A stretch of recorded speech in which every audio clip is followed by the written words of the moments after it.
Okay, this question. The function f is defined by the equation this. What is the value of fx when x is equal to 4? So you can just plug in x is equal to 4 here and find the value of fx.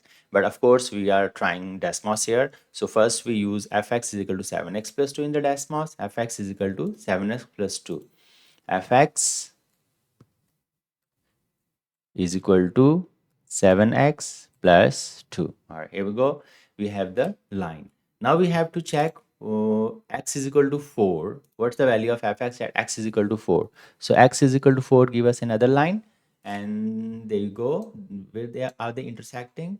You can just zoom it in a bit and see this point. All right, so this is 30. All right, even you can click on it and a dot will appear, and then when you hold your cursor here, that will show you the exact point 4 comma 30. All right, so when x is 4, the y is the fx is actually 30. So, okay, so the answer here, it will be written here 30. So, for x is equal to 4, fx is 30. Okay, so yeah, that's also possible here. All right, but it's doing without Desmos is better and faster and quicker.